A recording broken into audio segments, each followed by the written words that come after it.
Bom dia, mais uma manhã com Deus, priorizando a palavra de Deus. E nesta manhã do dia 26/7, nós vamos meditar de Eclesiastes, do capítulo 4 ao capítulo 6. E que a paz do Senhor encha o teu coração nesta manhã. Começamos ontem o livro de Eclesiastes, do capítulo 1 ao capítulo 3. E ontem eu falei que Eclesiastes ele foi escrito na velhice de Salomão. Eclesiastes quer dizer palavra ou pregador, né? E o homem mais sábio que já existiu aqui na face da terra, viveu uma vida onde conquistou tudo que um ser humano gostaria de conquistar, e ele se depara no final da sua vida dizendo que tudo era vaidade, que muitas coisas que ele viveu era desnecessário, que era correr atrás do vento. Ele percebe que mesmo com toda a sabedoria, ele não foi capaz de responder, de encontrar resposta a muitas coisas da vida, né? Então, no capítulo 4, você vai perceber toda a frustração de Salomão diante das coisas do dia a dia, das coisas da vida. Olha só, observei ainda toda a opressão que ocorre debaixo do sol.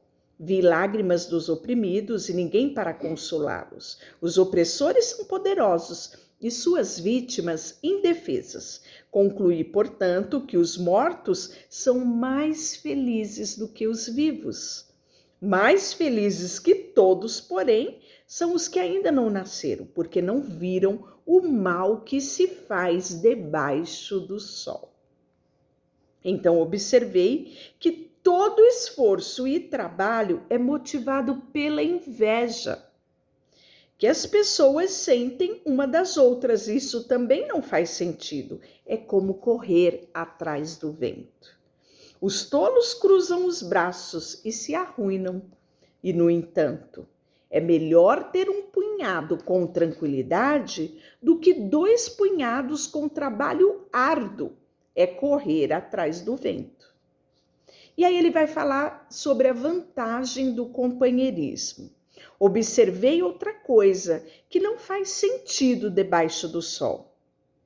É o caso do homem que vive completamente sozinho, sem filhos, nem irmão, mas que ainda assim se esforça para obter toda a riqueza que puder. A certa altura, porém, ele se pergunta: por quem trabalho? Por que deixo de aproveitar tantos prazeres? Nada faz sentido e é tudo angustiante. É melhor serem 2 do que um, pois um ajuda o outro a alcançar o sucesso. E se um cair, o outro ajuda a levantar-se. Mas quem cai sem ter quem o ajude, está em sérios apuros. Da mesma forma, 2 pessoas que se deitam juntas aquecem uma a outra. Mas como fazer para se aquecer sozinho? Sozinha, a pessoa corre o risco de ser atacada e vencida, mas 2 pessoas juntas podem se defender melhor. Se houver 3, melhor ainda, pois uma corda traçada com 3 fios não arrebenta facilmente. E aí ele vai falar da inutilidade do poder político. Isso nós estamos falando de um rei. É melhor ser um jovem pobre e sábio que um rei velho e tolo que não aceita conselhos. Pode acontecer de um jovem sair da pobreza e ser bem-sucedido e até se tornar um rei, mesmo que tenha estado na prisão. Em pouco tempo, porém, todos correm para o lado de outro jovem que o sucede. Multidões incontáveis o cercam, mas depois surge uma nova geração que o rejeita. Isso também não faz sentido, é como correr atrás do vento. E aí, no capítulo 5, ele dá instrução de como devemos nos aproximar de Deus. Olha que interessante. Quando você entrar na casa de Deus, tome cuidado com o que faz e ouça com atenção. Age mal quem apresenta ofertas a Deus sem pensar. Nem se precipite em fazer promessas apesar de suas questões a Deus, afinal, Deus está no céu e você terra, portanto, fale pouco. Do excesso de trabalho vem o sonho agitado. Do excesso de palavras vem promessa de tolo. Quando fizer uma promessa a Deus, não demore em cumpri-la, pois ele não se agrada de tolos. Cumpra todas as promessas que fizer. E melhor é dizer nada do que fazer uma promessa e não cumprir. Não permita que sua boca o leve a pecar. Não se defenda dizendo ao mensageiro do templo que a promessa foi por engano. Isso deixaria Deus irado e ele poderia destruir tudo que você conquistou. Sonhar demais é inútil, como falar muito também é inútil. Em vez disso, tema a Deus. E aí ele vai falar da inutilidade da riqueza. O homem mais rico e bem-sucedido da história fala: não se surpreenda se em toda a terra você vir pobre sofrendo opressão pelos poderosos e justiça e o direito sendo pervertido. Cada oficial é subordinado a uma autoridade superior e a justiça se perde em meio à burocracia. Até mesmo o rei tira para si o máximo proveito da terra. Quem ama o dinheiro nunca terá suficiente. Quem ama a riqueza nunca se satisfará com o que ganha. Não faz sentido viver nesse mundo. Quanto mais você tem, mais pessoas parecem para ajudá-lo a gastar. Portanto, de que serve a riqueza se não para vê-la escapar por entre os dedos? Quem trabalha com dedicação dorme bem. Quem quer coma pouco, quer muito. As muitas riquezas, porém, não deixam o rico dormir. Observei ainda outro grave problema debaixo do sol. O acúmulo da riqueza prejudica o seu dono.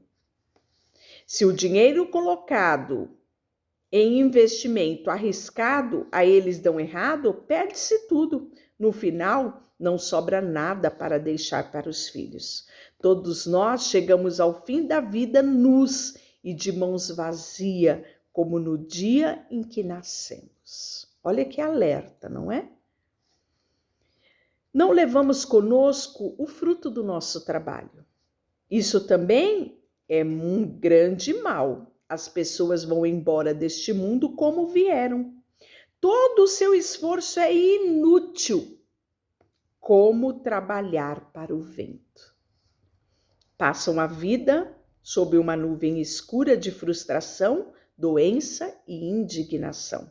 Ainda assim, observei pelo menos uma coisa positiva. É bom que as pessoas comam, bebam, desfrutem do resultado do seu trabalho debaixo do sol durante a vida curta que Deus lhes dá e aceitem parte que lhe cabe. Também é bom receber de Deus a riqueza boa, saúde, para aproveitá-la.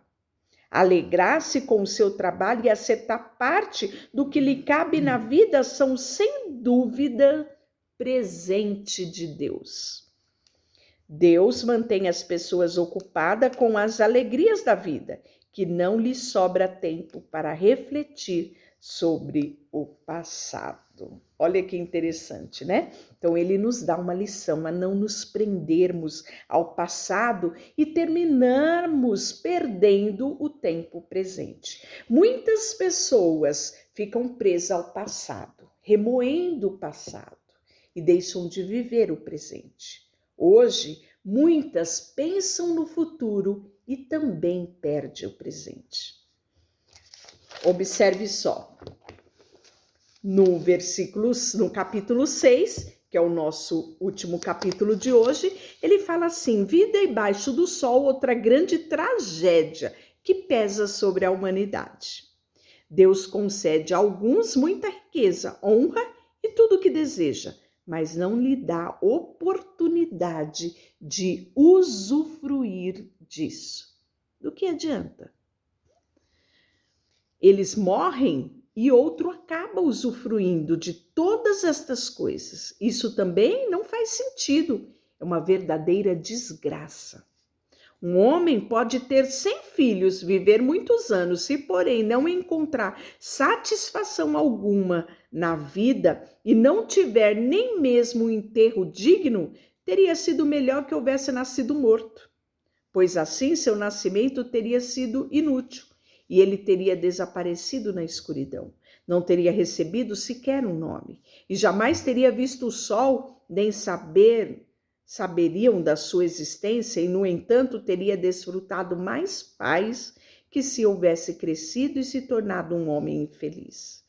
Mesmo que tivesse 2000 anos, não acharia contentamento. É visto que deve morrer como todos os outros. De que adiantaria? Todos passam a vida se esforçando para ter o que comer, mas nunca parece o suficiente. Será então que o sábio tem alguma vantagem sobre o tolo? E pobre ganha algo para saber como agir diante dos outros? Aproveite o que você tem, em vez de desejar o que não tem. Vou repetir para você. Aproveite o que você tem, em vez de desejar o que não tem. Está no capítulo 6, versículo 9. Aproveite o que você tem, em vez de desejar o que não tem. Querer cada vez mais não faz sentido. É como correr atrás do vento. O futuro definido e desconhecido. Tudo foi decidido, sabia que há muito tempo e que cada pessoa seria. Portanto, não adianta discutir com Deus sobre o nosso destino. Quanto mais palavras ditas, mais vazias elas são. Então, que diferença fazem? Nessa vida breve e sem sentido, quem sabe como é melhor passar os dias? A vida é como a sombra. Quem sabe o que acontecerá debaixo do sol depois que tivermos partido? Isso é o final do capítulo 6, nos deixando uma reflexão sobre a brevidade da vida, de que nada daquilo que você constrói irá te satisfazer. A única coisa que te satisfaz é o teu relacionamento com Deus. Saber que você é filho, que você está aqui por um propósito e que um dia você voltará para Ele. Esteja pronto para cumprir o seu propósito. Devemos trabalhar, estudar, construir uma casa, ter filhos, ter família e vivermos abundantemente todo o privilégio que Deus nos dá aqui na terra, sabendo que somos seres eternos e devemos voltar para Deus. Deixa eu orar por você. Senhor, prepara-nos para que um dia possamos nos encontrar contigo. Prepara-nos todos os dias para cumprirmos o nosso propósito aqui nessa terra. Nos ajuda a desprender daquilo que é passageiro. Ajuda-nos, Senhor, todos os dias termos um coração grato por tudo que o Senhor nos dá. Colocamos diante de Ti tudo que temos e tudo que somos. Em nome de Jesus, amém. Deus te abençoe.